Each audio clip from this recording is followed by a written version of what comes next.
Olá, direto de Brasília, Distrito Federal, iniciando mais um Ponto Certo. Hoje nós vamos falar a respeito da terceira idade, do envelhecimento que todos nós passamos ao longo da vida.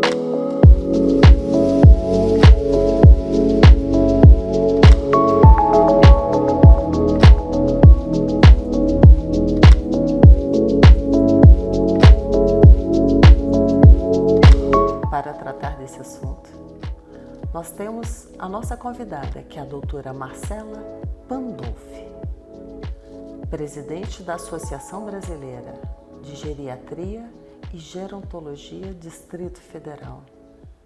Doutora Marcela, é um prazer recebê-la e muito obrigada por aceitar o nosso convite do Ponto Certo. Eu que agradeço, Érica. Para falar desse assunto, né? Que afinal de contas ninguém quer envelhecer, mas também ninguém quer morrer, né? Pois é,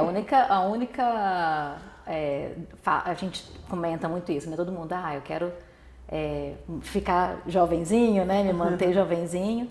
Mas é isso, se você não quer envelhecer, infelizmente você tem que morrer cedo, porque a gente envelhece literalmente a partir do dia que a gente nasce. Então, a cada dia você está um diazinho mais velho, né? Então, não tem dose mágica para não chegar ao envelhecimento, porque a gente tem que pensar que a gente quer envelhecer bem, né? A gente tem que correr atrás do envelhecer bem. E o que é esse envelhecer bem? Pois é. A gente sempre fala que nunca é tarde para a gente estar começando, né? Se a sua ficha caiu agora e você está com 60 anos, comecemos agora. Se você está com 70, você está com 80, nunca é tarde. É sempre o momento certo para você estar começando. Mas se você tem essa consciência logo cedo, com 20 anos, com 30 anos, quanto mais cedo você começar, melhor. Então, e aí envolve tudo que a gente meio que entra num clichê da medicina, né? Você tem que fazer atividade física, se alimentar bem, evitar o cigarro, ingerir pouca bebida alcoólica.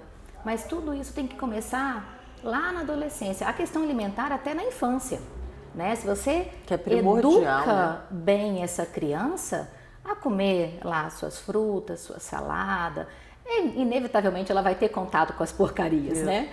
Mas ela sabendo que vai chegar um momento em que ela vai fazer as escolhas dela, ela escolhendo bem, ela vai envelhecer melhor, né? A prática de atividade física, a mesma coisa.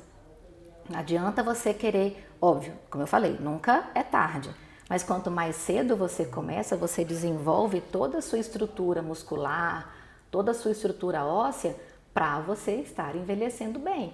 Você pega pacientes que praticaram muita atividade física, ciclistas, corredores, que têm esse fortalecimento, a chance de queda deles é muito menor.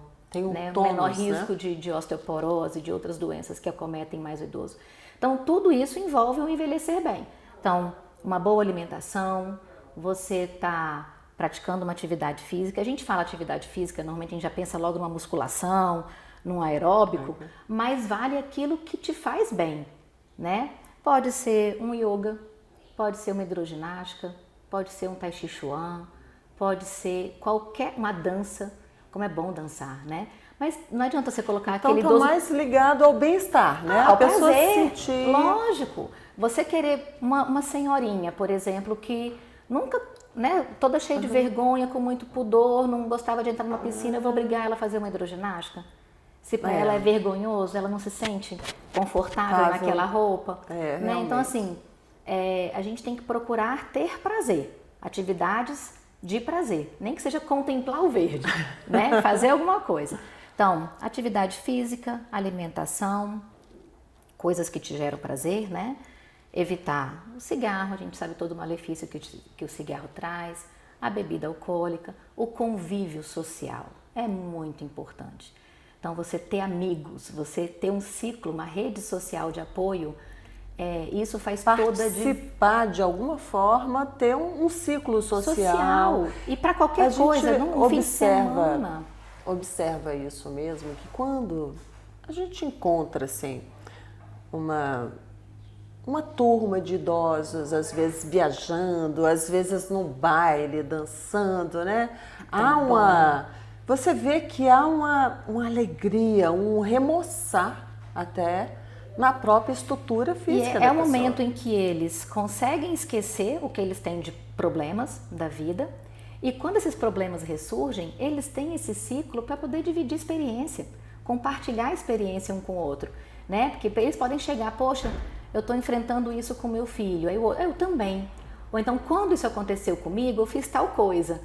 É legal essa troca. Você está conversando com alguém que está ali no mesmo nível que você. É óbvio que a gente sempre pensa na questão da intergeracionalidade, você ter um contato do mais velho com o mais novo, é legal também essa troca de experiência, mas quando você está de igual para igual, parece que você se sente mais entendido, né? Você troca essa experiência. Então, ciclo social, sem dúvida... Há uma identificação, é importante ter essa identificação. Doutora Marcela, me fala aqui. Geriatria, gerontologia. A geriatria é a parte médica, né? Para você fazer geriatria, você tem que fazer medicina, você tem 2 anos de clínica médica, né, para fazer a residência, depois mais 2 anos de geriatria, que é a especialidade, tem uma prova de título para você ser reconhecido como geriatra. A gerontologia, ela é uma parte profissional, seja da saúde ou não, voltada para o envelhecimento. Então você pode ser um gerontólogo formado em engenharia, você pode ser um gerontólogo formado em fisioterapia, em fonoaudiologia, em assistência social, enfim, qualquer outra profissão, desde que o seu trabalho seja voltado para o envelhecimento e para as necessidades daquele idoso. Então você pega, por exemplo, um engenheiro, né? Você lidar com todo um projeto arquitetado para o idoso, sabendo as necessidades daquele idoso, tamanho de porta que você tem que fazer, acessibilidade dos locais, né, para onde você está construindo, né, aquele prédio, aquele empreendimento.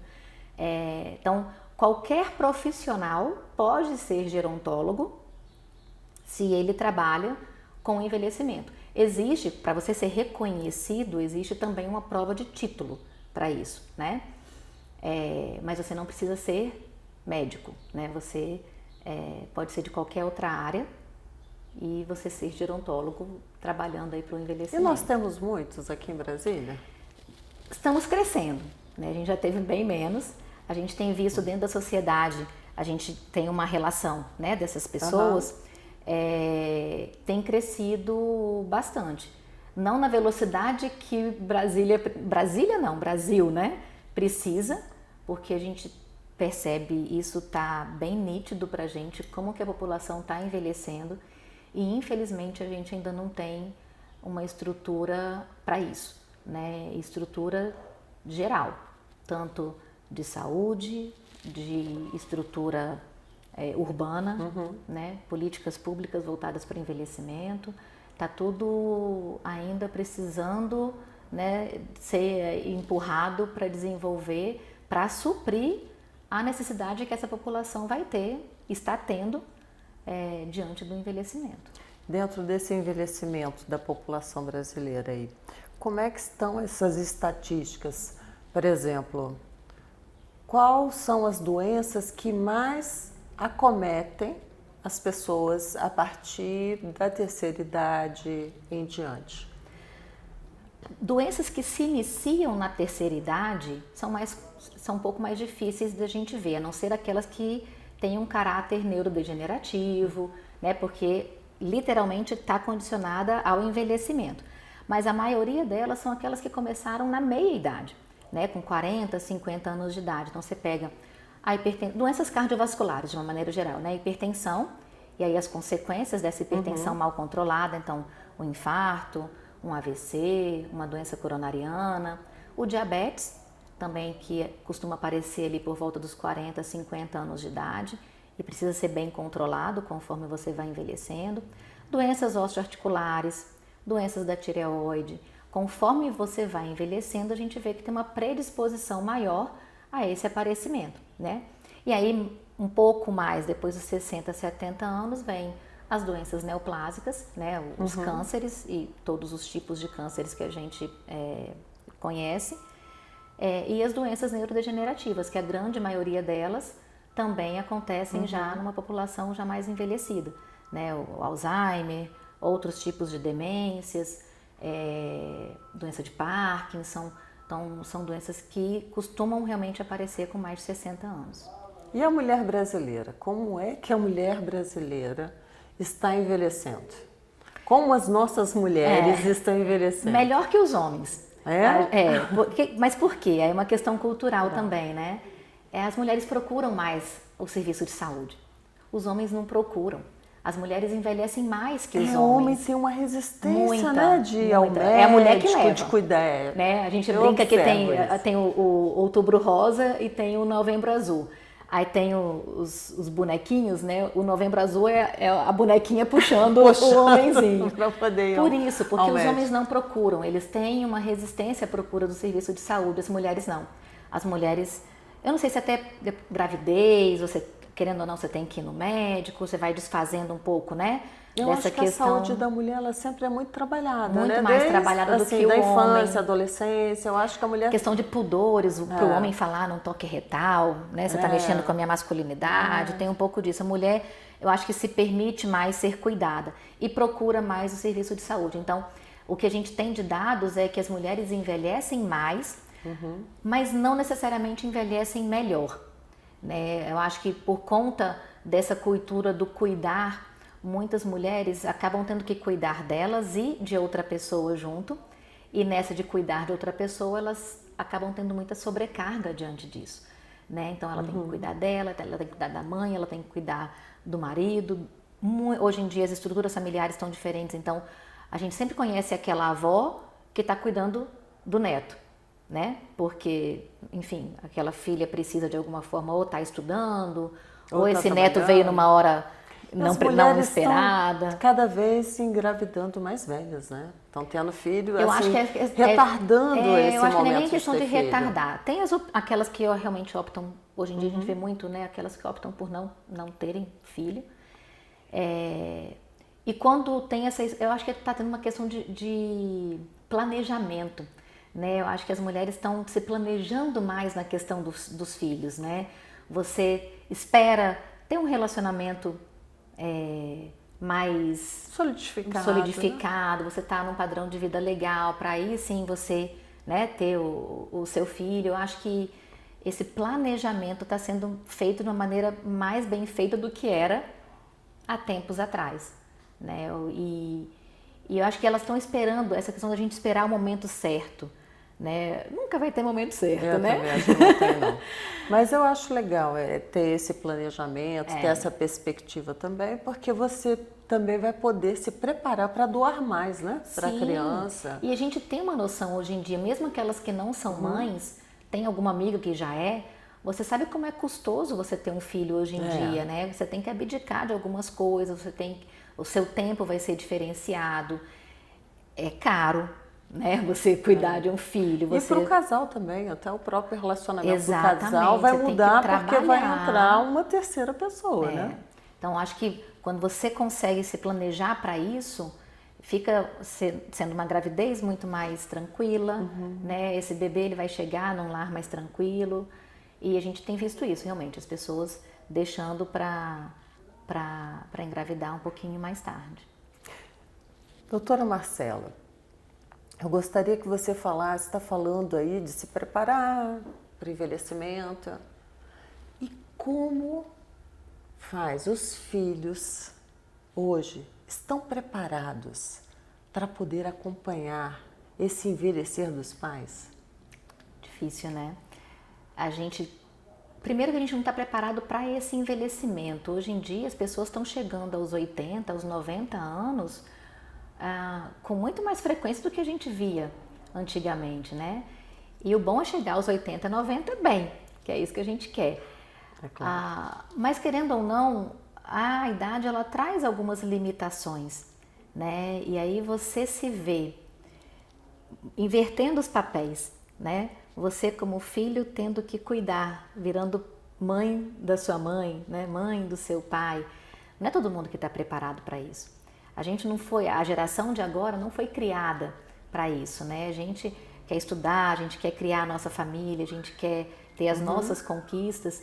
E quando você trabalha com o envelhecimento do seu pai e da sua mãe e você tem que, de certa forma, encaixar isso na sua forma de vida, é complicado. Você tem que mexer nessa estrutura, né? E não só na estrutura de cuidados, porque a gente está falando assim, né? Todo mundo que foi preparado para cuidar de um idoso e das necessidades que aquele idoso precisa. Adaptação da casa, né? Você talvez fazer um banheiro maior, mais acessível, uma porta que entre uma cadeira de rodas, enfim. A gente não pensa nisso, né? Eu lembro que meu pai uma vez quebrou a perna e não tinha nenhuma acessibilidade ali da casa para poder que parar. Entrasse a cadeira de roda, né? E depois, não, então a próxima casa que eu for construir Uma vai ter porta uma mais porta grande larga. para poder entrar a cadeira. Precisa da gente passar por uma situação para pensar que aquilo pode acontecer. Mas eu acho que a gente não tem visto as pessoas se preparando muito para isso. É complicado mesmo. Eu gostaria que você adentrasse um pouquinho, por exemplo, o lidar com o idoso, nem todas as pessoas têm essa capacidade e também há uma dificuldade, por exemplo, quando o idoso é resistente. O que você aconselha, né, a esse filho ou, enfim, a essa família que vai estar acolhendo esse idoso e esse idoso tem uma resistência em ser cuidado? O que você aconselha? É uma situação complicada, porque a primeira coisa a gente tem que entender a bagagem que esse idoso traz, né? Como que ele foi criado, como ele foi cuidado.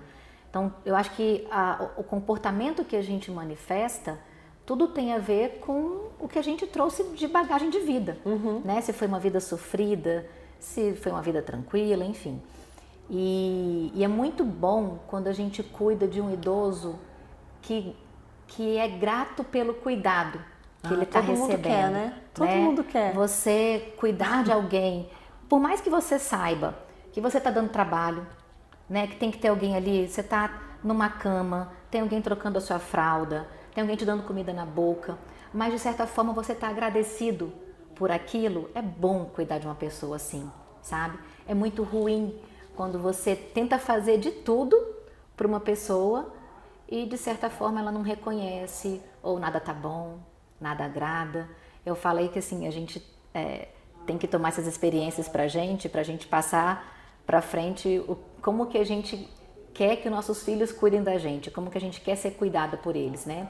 E a questão da resistência, eu acho que a gente tem que respeitar aquilo que aquele idoso está trazendo e tentar oferecer para ele alguma maneira dele achar que ele está conduzindo a situação, né? Então, não fazer uma pergunta muito aberta, chegar assim, mãe, então você quer ir hoje ou amanhã? Ela vai para onde você quer que ela vá, né? Mas ela que vai decidir. Você quer tomar banho agora ou de tarde? Você vai tomar banho, ou agora ou de tarde. Mas você dá para ele a impressão de que é ele que está no comando, entendeu? Você que escolhe, é agora ou depois. Que roupa que você quer? Essa ou essa? Quando você pega um idoso que já tem uma dificuldade, né, para poder escolher. E tentar entender, mas por que você quer ficar na sua casa? Por que você não quer uma pessoa aqui dentro da sua casa? Ah, porque eu não quero que ela fique me vigiando. Então tá, então ela não vai te vigiar.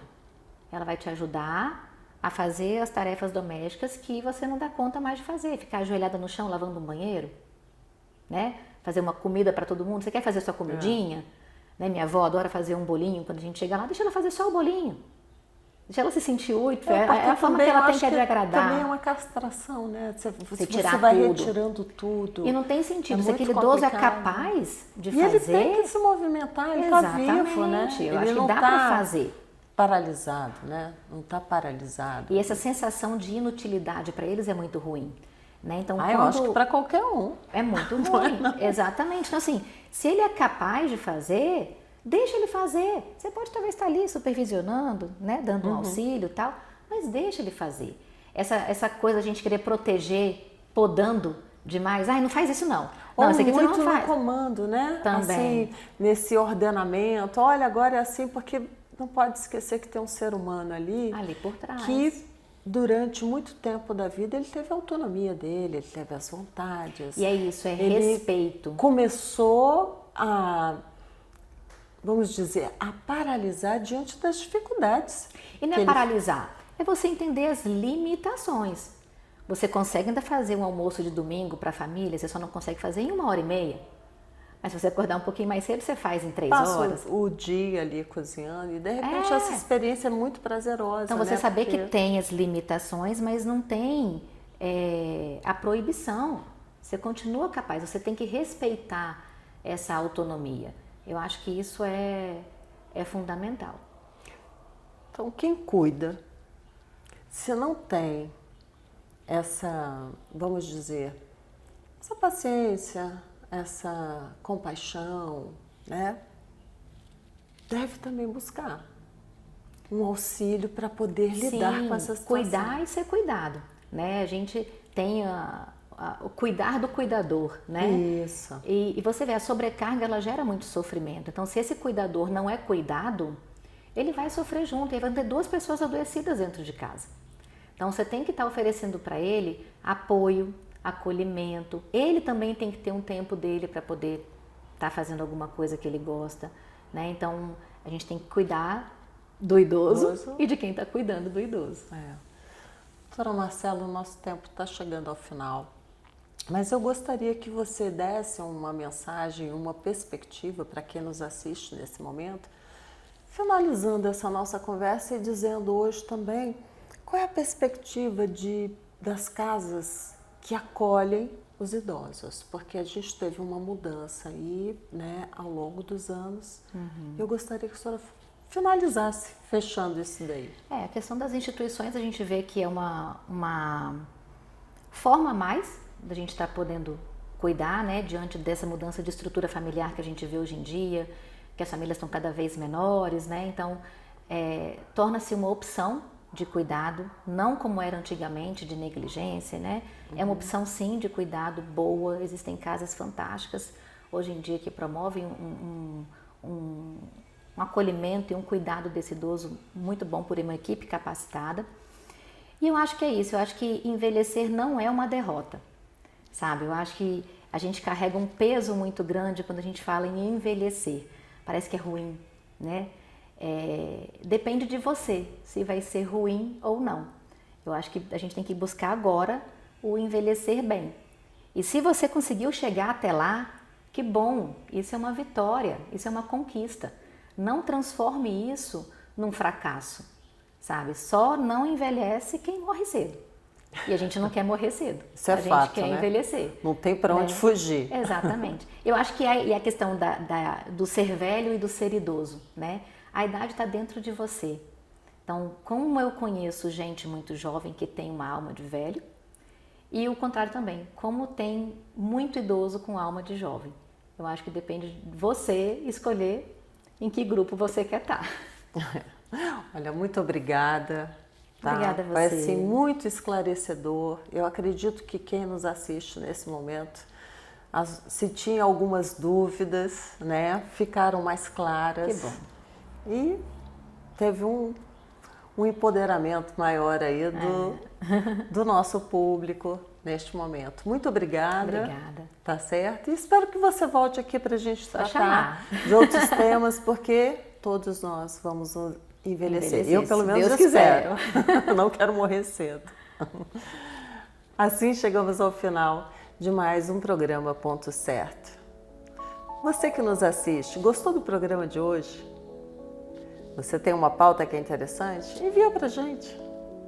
E quem sabe, você tem um assento aqui comigo. Até a próxima semana.